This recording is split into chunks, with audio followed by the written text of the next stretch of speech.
Hello aspirants, welcome to this channel. I hope you all are doing really well. तो आज हमारा day 3 है and we are starting with the next topic that is co-twin method and foster child method. Okay, and we are starting 9.1 that is human genetics. आज का lesson शुरू करने से पहले I just want to thanks one student जिसने comment किया है Osho life tips. उन्होंने सजेशन दिया है to include answer writing in my this anthropology series. तो as per his or her suggestion जैसे जैसे एक एक यूनिट हमारा कंप्लीट होते जाएगा उसके बाद we will do answer writing of that particular session, right. तो गोइंग अहेड, फर्स्टली हम रिवाइज करते हैं ये टर्म ट्विन, क्योंकि इसका आज भी यूज है हमें इस टर्म का। ट्विन होता क्या है और किसने इस टर्म को सजेस्ट किया था ये आपको रिकॉल करना है।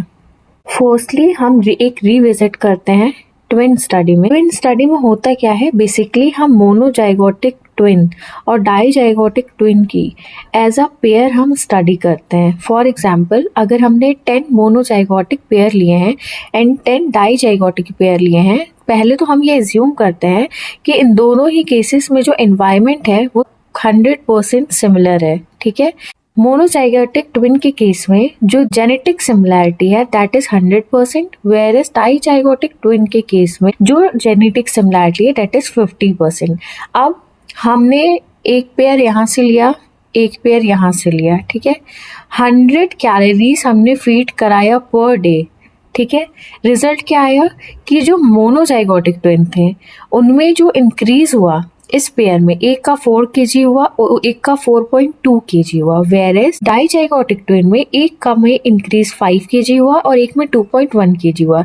इससे हमें क्या समझ में आता है कि अगर मोनोजाइगोटिक पेयर में जो इंक्रीज हो रहा है वो ऑलमोस्ट सिमिलर है तो that factor is genetically determined है, वो genetically control, that's why similarity and that's why यहाँ पे जो कॉन्कॉर्डेंस रेट होगा हाई होगा, यहाँ पे कॉन्कॉर्डेंस रेट कम होगा, as we assume that 100% environment is similar. ये जो हम ट्विन स्टडी में जो मेथड यूज करते हैं इसमें सबसे बड़ी प्रॉब्लम क्या है? बड़ी प्रॉब्लम है कि यहाँ पे हम दोनों ही ट्विन को एज अ यूनिट लेते हैं, ठीक है, एज अ कंबाइंड यूनिट लेते हैं। वेयरएज हम को-ट्विन मेथड में इसी मेथड को रिफाइन करते हैं फर्दर, जहाँ पे हम एक ट्विन को, जैसे एक ट्विन है, ये मोनोजाइगोटिक ट्विन है, 2 लोग हैं, 2 बच्चे हैं, इसमें से एक बच्चे पे हम एक्सपेरिमेंट करेंगे और एक को एज अ कंट्रोल लेंगे, ठीक है, कंपैरिजन के लिए। और यहाँ पे ट्विन मेथड में हम जेनेटिक इन्फ्लुएंसेस को देख रहे थे, को-ट्विन मेथड में हम स्टडी करते हैं इन्वायरमेंटल इन्फ्लुएंस को। तो इंट्रो में भी हम यही वर्डिंग्स का यूज करेंगे, ठीक है। ओके, तो now this co-twin method also falls under nature versus nurture debate, ठीक है। को-ट्विन मेथड होता क्या है, हम इसमें स्टडी करते हैं एक ट्विन पेयर की, दैट इज मोनोजाइगोटिक और डाइजाइगोटिक, जिसमें हम एक को तो कंट्रोल लेते हैं और एक पे हम एक्सपेरिमेंट करते हैं, स्टडी करते हैं, ठीक है। यहाँ पे देखिए दिखा है कि एक ट्विन को हमने एक्सपोज किया न्यू टाइप ऑफ एनवायरनमेंट से जिसपे हम एक्सपेरिमेंट कर रहे हैं और दूसरे को हमने नेचुरल एनवायरनमेंट पे। अब इसमें हम कुछ केस स्टडी देख लेते हैं। सबसे पहला एक नासा की स्टडी थी, उसमें उन लोगों ने क्या किया था, उन्होंने 2 मेल चाइल्ड लिए थे, उसमें से एक को उन्होंने एज अ कंट्रोल एज्यूम किया और एक को उन्होंने स्पेस में भेजा। वो वापस आया स्पेस से तो देखा गया कि उसके टीलोमियर में चेंजेस थे। अभी टीलोमियर क्या होता है ये हम आगे पढ़ेंगे। उसके टीलोमियर में कुछ चेंजेस थे, तो इससे हमें क्या समझ में आता है कि एनवायरनमेंट बदलने की वजह से एक ट्विन में ये चेंजेस है, that's why this feature is environmentally influenced. Now moving to second case study, one pair जो था वो डाइजाइगोटिक ट्विन का था एंड अनदर जो था वो मोनोजाइगोटिक ट्विन का था। हमने कुछ बच्चे लिए थे जिनमें से कुछ पेयर डाइजाइगोटिक ट्विन के थे और कुछ मोनोजाइगोटिक ट्विन के। हमने उन दोनों ही जो पेयर्स थे ट्विन के एक्सपेरिमेंट करना था जिस चाइल्ड पे, उनको हम लोगों ने ट्रेनिंग दी। ट्रेनिंग देने के बाद जब हमने उनका इंटेलिजेंस टेस्ट किया तो हमने देखा कि जो ट्रेंड थे उन्होंने बेटर परफॉर्म किया। तो इससे हमें क्या समझ में आया कि जो ये ट्रेट है IQ का, that is environmentally influence. Now यहाँ पे एक और केस स्टडी दी हुई है which is related to smoking and lung cancer जो 20th सेंचुरी में हुई थी।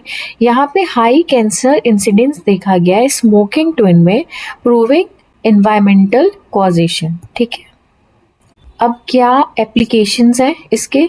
सबसे पहले जो हमारा ट्विन मेथड था उसमें हम पेयर वाइज एनालिसिस कर रहे थे, that is leading to double counting of trade. लेकिन हम को ट्विन मेथड में प्रोबैंड वाइज एनालिसिस कर रहे हैं जो कि एलिमिनेट कर रहा है जो यहाँ पे एरर हो रहा है उसे। ठीक है, तो ये इसका एक एडवांटेज हो गया। सेकेंड एडवांटेज इज कि हमारा इसका एप्लीकेशन है मेडिकल एंथ्रोपोलॉजी में, जहाँ हम एनवायरमेंट का रोल डिजीज में समझ सकते हैं। साइकोलॉजी एंड बिहेवियर, जिसमें हमने मिनेसोटा ट्विन स्टडी पढ़ी थी ना ट्विन मेथड में, आप रिकॉल करिए वो क्या थी, उसे हम यहाँ यूज कर सकते हैं। फॉरेंसिक एंड लीगल एंथ्रोपोलॉजी में यूज कर सकते हैं क्रिमिनल बिहेवियर समझने को कि उसका जो क्रिमिनल बिहेवियर है that is either due to genetic influence or environmental influence. Diseases को समझ सकते हैं कि अगर कोई एबनॉर्मल कंडीशन है तो क्यों हो रही है, जैसे कि आजकल आप लोगों ने जूनोटिक डिजीजेस के बारे में सुना होगा and Covid was one of them. तो अगर हमें कोविड को समझना हो कि कैसे, क्या ये जेनेटिक है या ये एनवायरमेंटली इन्फ्लुएंस है, तो उससे भी हम यहाँ समझ सकते हैं।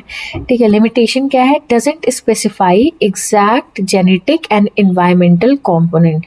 मतलब एग्जैक्ट जेनेटिक और एनवायरमेंटल कंपोनेंट कौन सा इंक्लूडेड है, कौन सा जेनेटिक कंपोनेंट इंक्लूडेड है, कौन सा एनवायरमेंटल पार्ट इन्फ्लुएंस कर रहा है, वो यहाँ पे नहीं दिया है।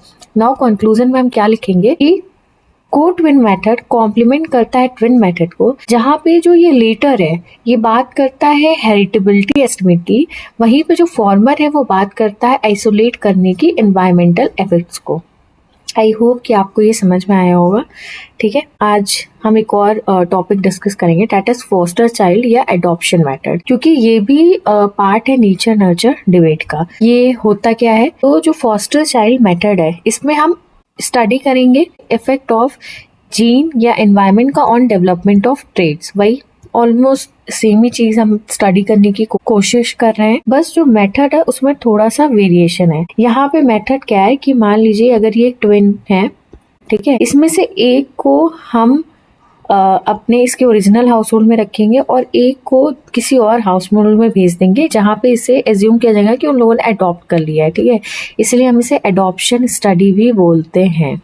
ठीक है, अब इसमें क्या वेरिएशन आएगा, इस एडॉप्शन की वजह से क्या चेंज आएगा, वही हम यहाँ पे स्टडी करने की कोशिश करेंगे।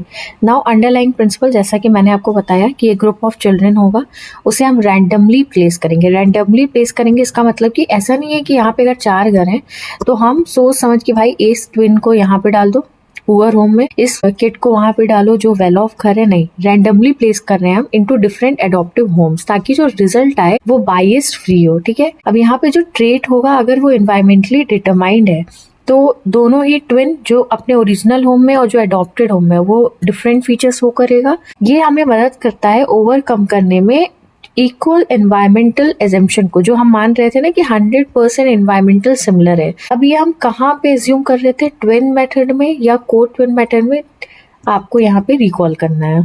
नाउ इस फोस्टर चाइल्ड मेथड के लिए कुछ रिक्वायरमेंट्स है जो ऑसबॉर्न ने 1951 में दी थी। पहला रिक्वायरमेंट है कि जो हम प्लेसमेंट कर रहे हैं अडॉप्शन होम्स में वो सफिशिएंटली अर्ली करना चाहिए। मतलब कि अगर कोई चाइल्ड है, आप उसको 20 साल होने के बाद आप किसी होम में से प्लेस कर रहे हो तो उसकी वैल्यूज, उसके बायसेस, बहुत कुछ पहले ही डेवलप हो चुके हैं।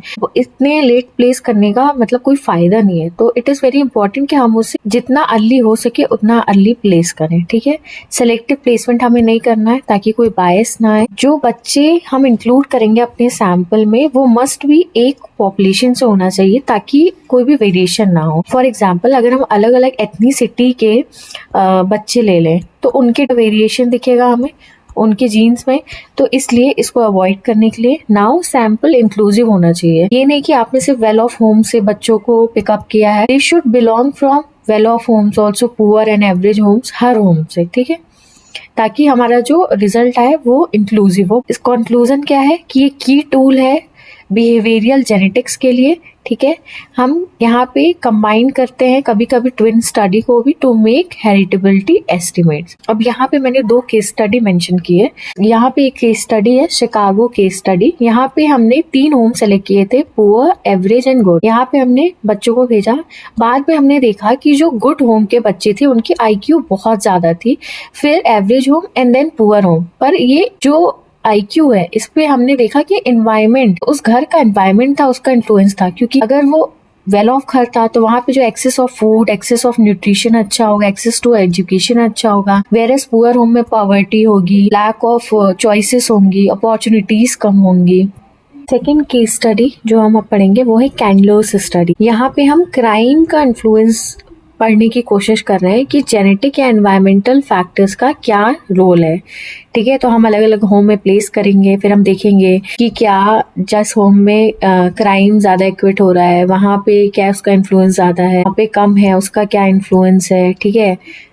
अगर वो जेनेटिकली इन्फ्लुएंस्ड होगा तो इसका कोई भी इफेक्ट नहीं पड़ेगा इस एनवायरनमेंट का। अगर एनवायरमेंटली इफेक्ट होगा तो उसी तरफ ड्राइव होंगे लोग। लिमिटेशन है इस मेथड के, सबसे पहले कि एनवायरमेंटल वेरिएशन बिगिन हो जाता है इवन बर्थ से पहले, तो ये बहुत ही मुश्किल है to control during experiment. Also कुछ एथिकल कंसर्न्स भी हैं कि अभी हम जो बच्चे को है इतना अर्ली एज पे उनके पेरेंट्स से अलग करके अडॉप्टिव होम्स में डाल रहे हैं, तो ये एक एथिकल कंसर्न है। एंड उन पे हम ऑल्सो एक्सपेरिमेंट्स भी कर रहे हैं, उन्हें हम ऐसा सब्जेक्ट यूज कर रहे हैं, ठीक है। तो इसे एज्यूम किया जाता है कि we are playing with children life. तो आई होप कि आपको ये टॉपिक समझ में आया होगा जितना इजीली मैं समझा सकती हूँ। I am trying my best, क्योंकि एंथ्रोपोलॉजी रटना इज नॉट द सॉल्यूशन। हमें समझना बहुत जरूरी है ताकि जब हम आंसर लिखें तो हमें सिर्फ कीवर्ड की जरूरत हो, एक सॉलिड बेस हमारा ऑलरेडी रेडी हो, बस हमें अब कीवर्ड पुट करने हैं। जैसे कि अगर हमें पता है कि फॉस्टर चाइल्ड मेथड भी नेचर नर्चर स्टडी पे बेस्ड है, इसमें भी हम ट्रेड्स पे क्या है, जेनेटिक या एनवायरमेंट का इन्फ्लुएंस हम देख रहे हैं, तो इसे बस हमें पुट अप करना है अपनी लैंग्वेज में। अंडरलाइंग प्रिंसिपल हमें पता है कि हम रैंडमली प्लेस करेंगे, फिर उसमें एनवायरमेंट का इफेक्ट देखेंगे, ठीक है।